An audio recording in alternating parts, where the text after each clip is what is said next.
شیخ القرآن کا عرس ہو، ذکر آل رسول ہو اور سنی مست ہو کے بیٹھے اور سبحان اللہ نہ بولے، یہ جچدہ نہیں ہے۔ زور سے سارے بولو سبحان اللہ۔ اور پھر شعر نہیں پڑھ رہا، کوئی قصہ کہانی نہیں بیان کر رہا، میں تو ابھی مصطفیٰ کا فرمان پڑھ رہا ہوں۔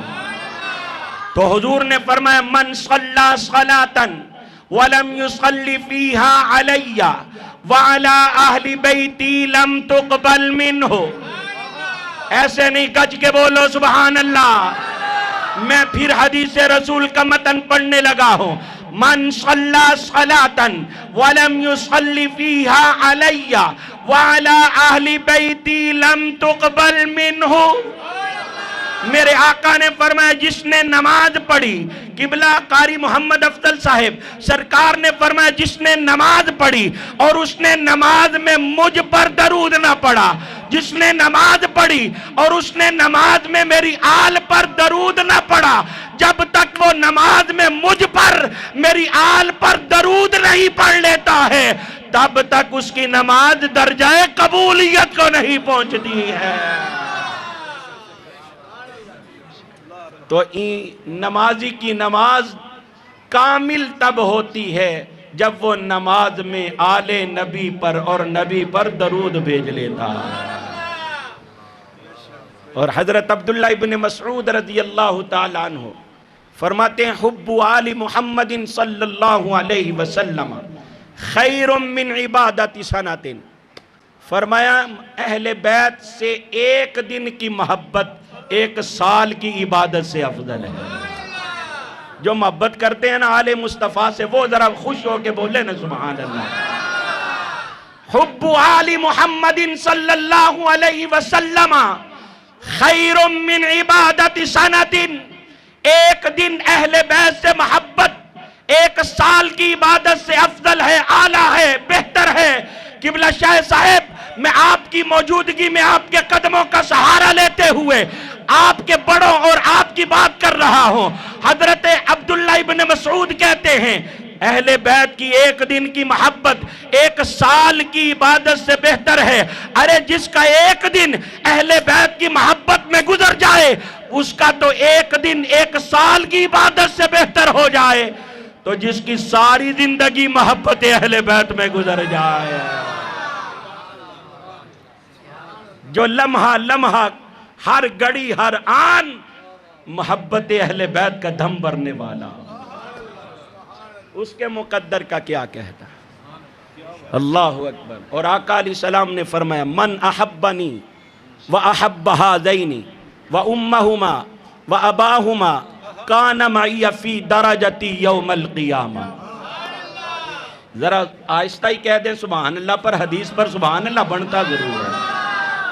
فرمائے من احبنی، جس نے میرے ساتھ محبت کی، وَأَحَبَّ هَذَيْنِ، اور حضور کے دونوں شہزادے حسن حسین پاس تھے، حضور نے دونوں کی طرف اشارہ کر کے فرمایا وَأَحَبَّ هَذَيْنِ، ان دونوں سے محبت کی، وَأُمَّهُمَا، ان کی ماں فاطمہ سے محبت کی، وَأَبَاهُمَا، ان کے باپا علی سے محبت کی، كَانَ مَعِيَ فِي دَرَجَتِي يَوْمَ الْقِيَامَةِ، قیامت والے دن وہ میرے ساتھ میرے درجے میں ہوگا۔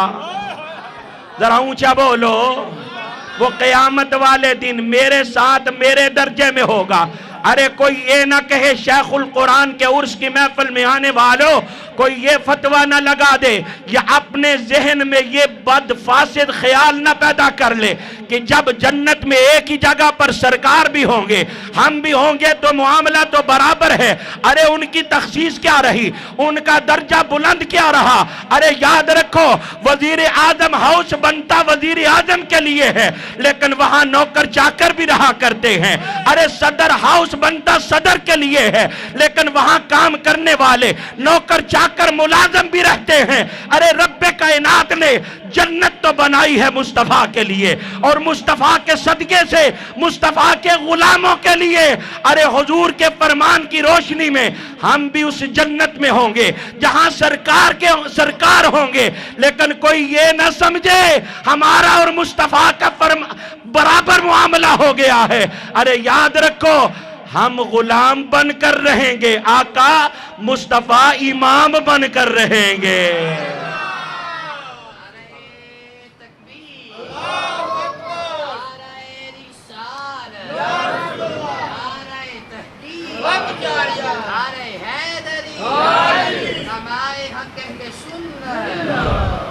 اب ذرا سنیے، حضرت امام حاکم نے المستدرک میں، صاحب مشکات نے مشکات شریف میں، امام احمد بن حنبل نے اپنی مسند میں، اور حضرت علامہ علی متقی ہندی جو حضرت شیخ محقق شیخ عبدالحق محدث دہلوی کے دادا استاد ہیں، انہوں نے حدیث پر کام کیا تو 16 جلدوں میں کنز العمال کے نام سے کتاب لکھ دی۔ بولو کتنی جلدوں؟ 16 جلدوں، علی متقی ہندی کنز العمال میں، امام احمد بن حنبل اپنی مسند میں، امام حاکم المستدرک میں، امام صاحب مشکات اپنی مشکات میں یہ حدیث نقل فرماتے ہیں۔ آپ سبحان اللہ کہیں تو میں آپ کو وہ حدیث مصطفیٰ سناؤں۔ میرے اور آپ کے آقا و مولا تاجدار کائنات صلی اللہ علیہ وسلم نے فرمایا، لو ان رجلا صعید بین الرکن والمقام فصلى وصام ثم مات وهو مبغض لأهل بيتي دخل النار۔ میرے آقا نے فرمایا اگر کوئی اپنا گھر چھوڑ کر، اپنا صوبہ چھوڑ کر، اپنا وطن چھوڑ کر حرم کعبہ میں چلا جائے، کسی رکن اور مقام ابراہیم کے درمیان جا کر وہ نماز پڑھتا رہے، حرم کعبہ میں ہی روزے رکھتا رہے، جہاں ایک نماز پڑھی جائے 1,00,000 نماز کا ثواب ملتا ہے، جہاں ایک روزہ رکھا جائے 1,00,000 روزے کا ثواب ملتا ہے۔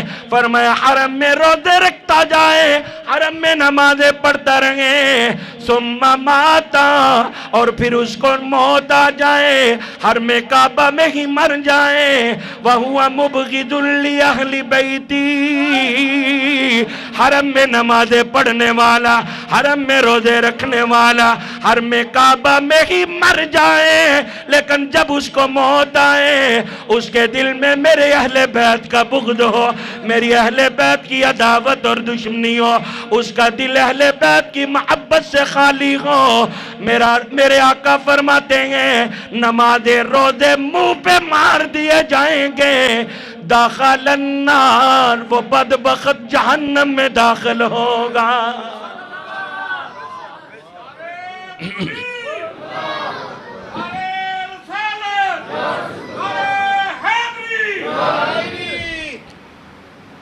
حرم میں نماز پڑھے، جہاں ایک نماز پڑھے تو 1,00,000 کا ثواب ملتا ہے، ایک روزہ رکھے 1,00,000 روزے کا ثواب ملتا ہے۔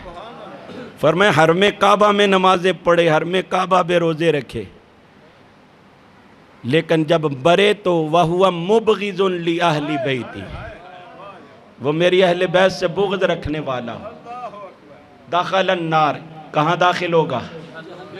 اگر حرم میں نمازیں پڑھنے والا، روزے رکھنے والا اہل بیت کا دشمن ہو، وہ جنتی نہیں ہو سکتا، تو بیگو والے میں نماز پڑھنے والا اہل بیت کا دشمن جنتی کیسے ہو سکتا ہے؟ ہو سکتا ہے؟ ایسی تے اپنے مقدرہ تے ناز بھی کرنے تے نالے زمانے والے انو بھی کہنے یہ دل بھی حسینی ہے، یہ جان بھی حسینی ہے، الحمد کے اپنا تو ایمان بھی۔ میں اے نہیں کہاں دا جیڑا جیڑا حسینی ہے او بولے، شیخ القرآن دے ارس دی محفل وچ ہر کوئی آیا ہی حسینی ہویا وے، پر اظہار ضرور کرو یہ دل بھی حسین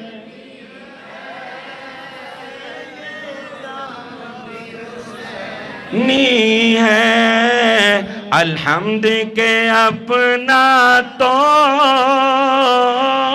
ایمان بھی حسین کوئی مانے یا نہ مانے اپنا تو عقیدہ ہے، ہر قاری کے ہونٹوں پہ قرآن بھی حسین ہے، ہر قاری کے ہونٹوں پہ قرآن بھی حسین ہے، الحمد کے اپنا تو ایمان۔ حضرت ابو ہریرہ رضی اللہ تعالیٰ عنہ فرماتے ہیں، قبلہ شاہ صاحب، حضرت ابو ہریرہ رضی اللہ تعالیٰ عنہ فرماتے ہیں میں نے اپنی آنکھوں سے سرکار مدینہ کو دیکھا، یمتص لعاب الحسین کما یمتص الرجل التمرۃ، فرماتے ہیں جیسے آدمی کھجور چوستا ہے نا، میں نے سرکار کو لعاب حسین کو چوستے ہوئے دیکھا۔ ہائے ہائے، کتنا حضور کو پیار ہوگا حسین کہ آدمی کھجور چوس کے مزہ لیتا ہے، آمینہ کا لال امام الانبیاء حسین کا لعاب چوس کے مزہ لیتا ہے۔ اور حضرت ابو ہریرہ رضی اللہ تعالیٰ عنہ فرماتے ہیں کہ آقا کریم صلی اللہ علیہ وسلم مسجد نبوی میں آ کر تشریف فرما ہوئے، تو حضور جب آ کے بیٹھے نا تو حضور نے فرمایا چھوٹا بچہ کہاں ہے؟ این الصبی، چھوٹا بچہ کہاں ہے؟ حضرت امام حسین کم سنی کا زمانہ ہے، چھوٹی عمر ہے، بھاگتے ہوئے دوڑتے ہوئے آئے اور اپنے نانا جان کی گود میں بیٹھ گئے۔ اب آ کے نا قبلہ شاہ جی اپنی ننی ننی چھوٹی چھوٹی انگلیاں، پیاری پیاری انگلیاں اپنے نانا جان کی داڑھی میں لگانے لگے، کبھی حضور کی زلفوں سے کبھی حضور کی داڑھی کے بالوں سے کھیلتے ہیں۔ اب حضرت ابو ہریرہ فرماتے ہیں میں یہ منظر دیکھ رہا تھا کہ حضور نے آواز دی چھوٹا بچہ کہاں ہے؟ حسین سنتے ہی آگے نانا جان کی گود میں بیٹھ گئے اور اپنی ننی ننی انگلیاں نانا جان کی داڑھی مبارک، نانا جان کی زلف مبارک میں ڈال کر کھیلنے لگے، نانا جان کے بالوں کو دیکھنے لگے، ٹٹولنے لگے، پیار کرنے لگے۔ ابدر حسین اپنے نانا جان کے بالوں سے پیار کر رہا ہے، آمینہ کے لال کو اپنے نواسے پہ پیار آیا۔ حضرت ابو ہریرہ فرماتے ہیں میں نے اپنی آنکھوں سے دیکھا سرکار نے حسین کے ایسے ہونٹ کو گول کیا اور گول کر کے حسین کے لبوں پر مصطفیٰ نے اپنے لبوں کو رکھ دیا، اپنے لبوں کو اپنے نواسے حسین کے لبوں پہ رکھ دیا۔ آقا علیہ السلام حسین کے لبوں کو چومنے لگے اور یہاں تک کہ معاملہ نہیں رہا، حضرت ابو ہریرہ فرماتے ہیں پھر میں نے کانوں سے سنا، اپنی آنکھوں سے دیکھا، آقا علیہ السلام نے ید اللہ کی شان والے گورے گورے ہاتھ بارگاہ عزدی میں بلند کیے اور دعا مانگی، اللہم انی احبہ فاحبہ واحب من یحبہ، اے اللہ میں اس حسین سے محبت کرتا ہوں، تو بھی حسین سے محبت کر، اور جو جو حسین سے محبت کرے تو ان سے بھی محبت کر۔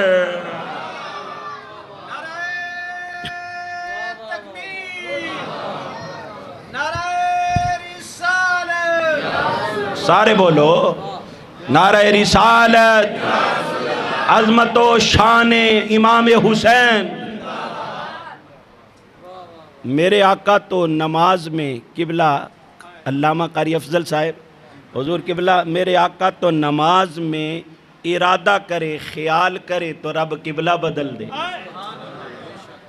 تو جس نبی کے خیال پر قبلے بدلے جائیں، اس نبی کے ہاتھ اٹھا کر دعا مانگنے کو رد کیا جائے، یہ ہو سکتا ہی نہیں ہے۔ عرس پاک کی محفل میں آنے والوں ذرا غور کرو، حضور نے کہا میں حسین سے محبت کرتا ہوں، اے اللہ تو بھی حسین سے محبت کر، بس اتنی نہیں دعا مانگی، بلکہ آگے حضور نے گناہگار امت پر بھی کرم کر دیا، دعا مانگ کر وَأَحِبَّ مَن يُحِبُّهُ، اے اللہ جو حسین سے محبت کرے تو اس سے بھی محبت کر۔ جو امام حسین سے محبت کرتا ہے وہ یقین رکھے کہ خالق کائنات بھی اس سے محبت رکھتا ہے۔ کیونکہ یہ میرے نبی کی دعا ہے اور حضور کی دعا رد، تو پھر کیوں نہ مل کے کہیں یہ دل بھی حسینی ہے، یہ جان بھی الحمد کے اپنا تو ایمان۔ لیکن بدبخت ہیں لوگ کہ جو کہتے ہیں دو شہزادوں کی لڑائی تھی اور اقتدار کی جنگ تھی۔ یاد رکھو یزید کہاں کا شہزادہ بن گیا؟ یزید کے باپ تو حضرت امیر معاویہ نے یزید کو یہ حکم دیا تھا کہ یاد رکھنا کبھی بھی امام حسین کو تکلیف نہ پہنچانا، حسین کے بھی اور حسین کے نانا کے تم بھی غلام ہو، میں تیرا باپ امیر معاویہ بھی غلام ہوں۔ امام حسین تو شہزادے ہیں جن کے بارے میں حضور نے فرمایا ہے حسن حسین جنتی جوانوں کے سردار ہیں۔ جو جنتی جوانوں کے سردار ہیں ان سے بڑا شہزادہ کون ہوگا؟ ارے اقتدار کی جنگ نہیں تھی بلکہ اقدار کی جنگ تھی۔ بولو، اقتدار کی جنگ، اقدار کی، قدروں کی جنگ تھی۔ حضرت امیر معاویہ رضی اللہ تعالیٰ عنہ کا جب انتقال ہوا سن 78 ہجری میں، 78 سال کی عمر میں 60 ہجری میں دمشق میں حضرت امیر معاویہ کا انتقال ہوا، یزید تخت نشین ہوا۔ اس نے سب طرف حکم نامے جاری کیے، خطوط لکھے گورنرز کو کہ سب سے میری بیعت لو۔ اس وقت جو مدینے کے گورنر تھا اس کا نام تھا ولید بن عتبہ۔ اس کو حکم نامہ جاری کیا کہ ہر مدینے کے چھوٹے بڑے عام خاص سے میری بیعت لو، خاص طور پہ حسین ابن علی، عبداللہ بن عمر، عبداللہ بن زبیر، ان سے میری بیعت لو۔ اب ولید بن عتبہ نے امام حسین کو اپنے دربار میں بلایا گورنر ہاؤس میں۔ امام حسین چند جوانوں کو لے کر اس کے گورنر ہاؤس کے پاس گئے، جوانوں کو باہر کھڑا کیا، اندر خود تشریف لے گئے، فرمایا جب تک میں واپس نہ آؤں تم نے ادھر کھڑے رہنا ہے، اور اگر اندر شور و غل ہو جائے تو تم نے اندر آ جانا ہے۔ ولید بن عتبہ نے، اختصار سے بیان کر رہا ہوں، ولید بن عتبہ نے امام حسین کو حضرت امیر معاویہ کے انتقال کی خبر دی اور یزید کے تخت نشین ہونے اور اس کی طرف سے حسین ابن علی کی بیعت کا حکم نامہ جو جاری ہے اس کے بارے میں بتایا۔ تو آقا حسین نے فرمایا کیا تم یہ پسند کرو گے کہ میرے جیسا بندہ چھپ کر بند کمرے میں اس کی بیعت کرے؟ تم سارے لوگوں میں اعلان کرو، پھر مجھے بھی کہنا۔ جب آپ یہ بات کہہ کر واپس آنے لگے تو مروان بن حکم بولا اے ولید بن عتبہ، حسین کو زندہ واپس نہ جانے دینا، بیعت لو یا اس کو قتل کرو ورنہ قابو نہیں کر سکو گے۔ لیکن امام حسین کی رگوں میں بھی تو خون حیدر کرار ہے۔ بہادر باپ کا بہادر بیٹا للکار کے بولا او لعنتی دشمن آل رسول، کیا تو مجھے قتل کرے گا؟ کیا یہ مجھے قتل کرے گا؟ حضرت امام حسین رضی اللہ تعالیٰ عنہ نے بیعت کا انکار کیا۔ ولید بن عتبہ نے مروان کو کہا تجھ پر افسوس ہے کہ تو نے مجھے یہ مشورہ دیا ہے کہ یزید کی بیعت نہ کرنے کی وجہ سے میں حسین ابن علی کے قتل سے اپنے ہاتھ رنگ لوں۔ ارے یاد رکھ، ساری کائنات کا روئے زمین کا خزانہ لا کر میرے قدموں میں ڈھیر کر دیا جائے تو میں پھر بھی آل رسول کے قتل سے اپنا ہاتھ نہیں رنگوں گا۔ امام حسین کو پتا تھا کہ یزید کی بیعت کا انکار کرنے سے وہ میری جان کا دشمن بنے گا، میرے خون کا پیاسا ہوگا، لیکن امام حسین کی غیرت نے، امام حسین کے تقوی نے، امام حسین کی پرہیزگاری نے ایک غلط فاسق فاجر آدمی کی بیعت کو گوارا نہ کیا۔ امام حسین جانتے تھے اگر میں اس کو امیر المومنین مان لوں تو پھر میری قدر و منزلت جانے گا، مجھے فیسیلیٹیٹ کیا جائے گا، خزانے کے انبار میرے قدموں میں رکھ دیے جائیں گے، لیکن اسلام اور مسلمانوں کا جتنا نقصان ہو جائے گا اس کی تلافی زندگی قیامت تک نہیں ہو سکے گی، اور اسلام کا نظام درم برم ہو جائے گا۔ دین اسلام کے اندر ایسا فتنہ برپا ہو جائے گا جس کا ختم کرنا تو کیا، اس کو کم کرنا بھی بڑا مشکل اور ناممکن ہو جائے گا۔ امام حسین نے للکار کے فرمایا، ارے یزید بے نمازی ہے، یزید زانی ہے، شرابی ہے، وہ حدود اللہ کو توڑنے والا ہے، شریعت مصطفیٰ کا باغی ہے۔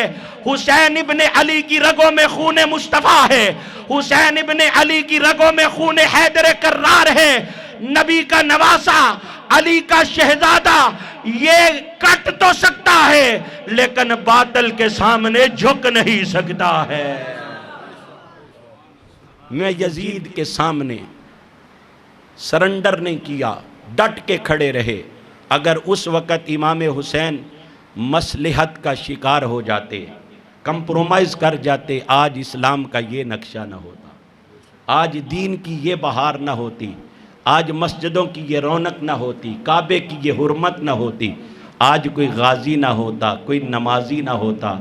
اگر یہ سارا کچھ اسلام کا منظر نظر آ رہا ہے تو امام حسین کی قربانیوں کی وجہ سے نظر آ رہا ہے۔ اللہ اکبر۔ اب میں حضور شیخ القرآن علیہ الرحمہ کے حوالے سے ایک دو بات عرض کر لوں۔ ہم اہل سنت کتنے خوش نصیب ہیں، آقا کریم کا دامن بھی ہمارے پاس تشریف لایا کرتے، اور اتنی بڑی ہستی جن کو اپنی زبان سے شیخ القرآن فرماتی۔ اللہ اکبر۔ میرے بھائی قاری محمد عالم چشتی صاحب کا انتقال ہوا، حالانکہ کرونے کے پیک کے دن تھے اور عید کا اگلا دن تھا 25 مئی، بلا کی گرمی۔ تو ہمارا ایک عزیز ہے، وہ باہر ہوتا ہے دبئی، اس نے جنازہ پڑھا، بعد میں فاتحہ پڑھنے آیا تو مجھے آ کے کہنے لگا کہ اب تو اللہ نے اس کو 2 بیٹے دیے، اس وقت 1 بیٹا تھا، کہنے لگا بیٹا اللہ نے دیا ہے تو ارادہ یہ کرتا تھا اس کو انجینئر بناؤں گا، ڈاکٹر بناؤں گا، اسکالر بناؤں گا، فلاں بناؤں گا، لیکن جب سے قاری صاحب کا جنازہ دیکھا ہے اب ارادہ یہ کیا ہے اس کو قاری بناؤں گا، حافظ بناؤں گا اور عالم بناؤں گا، کیونکہ جنازہ میں نے علماء کا ہی دیکھا ہے، اور یہ عزتیں بھی علماء کو ہی نصیب ہوتی ہیں۔ اتنی دیر کسی دنیا دار امیر ترین کے نام کی منسوب محفل میں کوئی بے لوث آ کر کبھی نہیں کوئی بیٹھتا۔ یہ صرف فقیروں پر اللہ کا کرم ہے کہ پتہ نہیں کہاں سے بے لوث خرچ کر کے آ کے دیوانہ وار آ کے اللہ والوں کی محفل میں لوگ آ کر بیٹھتے ہیں۔ تو حضور فرماتے ہیں من جاءہ الموت، جس کو موت آ جائے، من جاءہ الموت وہو یطلب العلم، اس حال میں اس کو موت آئے کہ وہ علم کو طلب کرنے والا ہے، علم کا طلبگار ہے، اور پھر علم کا طلبگار اس لیے نہیں کہ زمانے میں میرے نام کے ڈنکے بجے، اس لیے نہیں کہ لوگ مجھے اوپر بٹھائیں اور مجھے عزتوں سے نوازیں اور مجھے پیسے دیں، دنیا داری اس کے ذہن میں خیال میں نہ ہو، بلکہ صرف یہ ہو لِیُحْیِیَ بِهِ الْإِسْلَامِ، وہ اس لیے دین کا طلبگار ہو کہ تاکہ وہ اس سے اسلام کو زندہ کرے، اسلام کا پرچار کرے، اسلام کا جھنڈا بلند کرے۔ میرے آقا فرماتے ہیں وَبَيْنَهُ وَبَيْنَ النَّبِيِّينَ دَرَجَةٌ وَاحِدَةٌ فِي الْجَنَّةِ، جنت میں اس کے اور میرے درمیان صرف 1 درجے کا فرق ہوگا۔ دقائق الاخبار میں پڑھ رہا تھا، آقا علیہ السلام نے ارشاد فرمایا قیامت کا دن ہوگا۔ آقا علیہ السلام، میرے آقا کا فرمان ذیشان ہے کہ میں قیامت والے دن حوض کوثر پہ اپنے ہاتھوں سے اپنے غلاموں کو کوثر کے جام برتنوں میں بھر بھر کے پلا رہا ہوں گا۔ اتنے میں ایک عالم دین کو اللہ کی بارگاہ میں پیش کیا جائے گا، رب کائنات فرمائے گا اے جبریل اس کو میرے محبوب کی بارگاہ میں لے جاؤ۔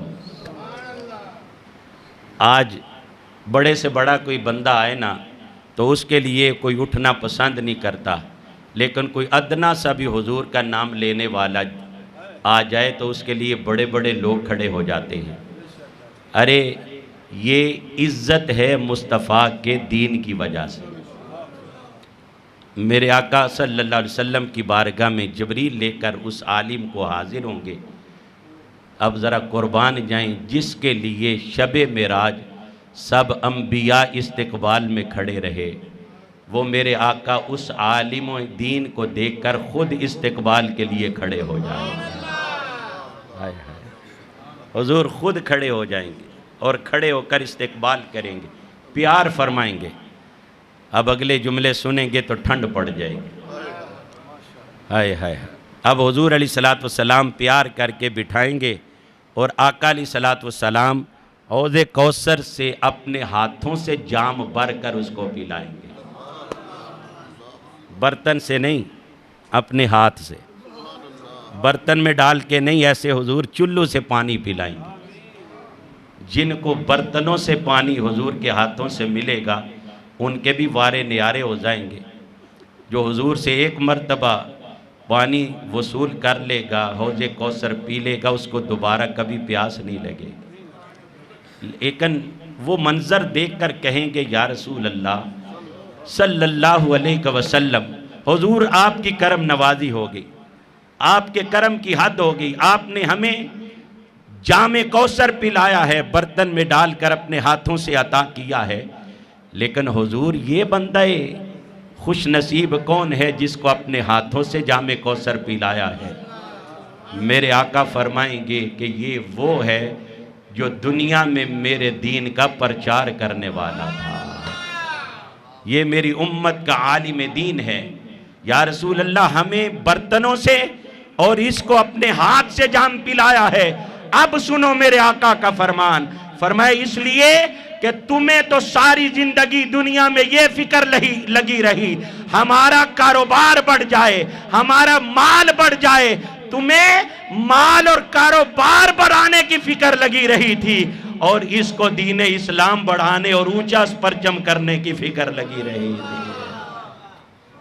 یہ اسی فکر میں رہا کہ اسلام کا پرچم بلند ہو جائے، دین مصطفیٰ نگر نگر کوچہ کوچہ پہنچ جائے، حضور کا پیغام۔ تو حضور شیخ القرآن علیہ الرحمہ الحمدللہ ایک باوقار بے مثال زندگی گزار کر گئے ہیں، اور یہی وجہ ہے کہ آج ہر سال عقیدتوں محبتوں کے ساتھ مریدین، متعلقین، متوسلین ان کے فیضان سے فیض یاب ہونے کے لیے دور و نزدیک سے تشریف لاتے ہیں۔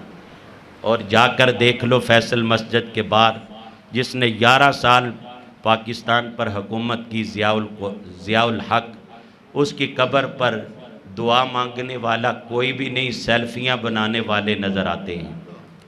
جاؤ گڑی خدا بخش، ذوالفقار بھٹو، بے نظیر بھٹو کی قبروں کو جا کر دیکھ لو، لاہور شدرے چلے جاؤ، جہانگیر کے مقبرہ پر جا کر دیکھ لو۔ ان جگہوں پر لوگ سیر و تسریح کے لیے جاتے ہیں، اور اللہ والوں کے مزاروں پر قرآن خوانی اور نعت خوانی کے لیے جاتے ہیں، فیض لینے کے لیے جاتے ہیں۔ نہ امیراں دے نہ وزیراں دے، دیوے بلدے صدا فقیراں دے۔ اے سعادتاں انہاں نو نصیب ہوندیاں نے جنہاں نے اپنی زندگیاں مصطفیٰ دے دین واسطے وقف فرمائیاں۔ اور الحمدللہ حضور شیخ القرآن خود تو اپنی زندگی قرآن مجید کی خدمت میں گزار کر چلے گئے، ان کے نور نظر، لخت جگر، فرزند ارجمند حضور قبلہ قاری محمد عبد الباسط صاحب دامت برکاتہم العالیہ، آپ بھی الحمدللہ اپنی بساط کے مطابق دین متین کی خدمت فرما رہے ہیں، اور بحمدہ تعالی 3.5 سال پہلے ایک کتاب بھی آپ نے لکھی جس کی شان و شوکت کے ساتھ تقریب رونمائی ہوئی، اور الحمدللہ دین کا یہ کام کر رہے ہیں۔ اور میں جب یہاں پہ پہنچا تو مجھے علامہ قاری محمد افضل صاحب کے والد گرامی، عاشق رسول، صوفی باصفا حضرت علامہ مولانا محمد عبد الرشید صاحب، وہ بھی بڑے یاد آئے۔ ان کا ایک بڑا صوفیانہ ایک انداز تھا، سفید چادر یا دوسری، پہلے عرس مبارک چند سال پہلے سردیوں میں ہوتا تھا، تو وہ جو ہے نا وہ چادر لینا اور سادگی، سر پہ دستار شریف، اللہ رب العزت ان کے مزار پر بھی کروڑوں رحمتیں نازل فرمائے۔ میری جماعت کے جتنے علماء، ہمارے قبلہ قاری عبد الباسط صاحب کے مرید خاص اور اپنے پیر کی محبت میں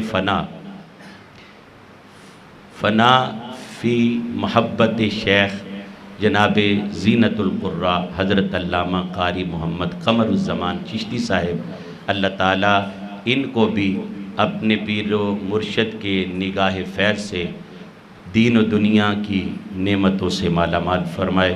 اس آستانے کو آباد و شاد رکھے، آنے والوں کو آباد و شاد رکھے، اور حضور شیخ القرآن کے فیضان سے سب کو مالا مال فرمائے۔ وآخر دعوانا ان الحمدللہ رب العالمین۔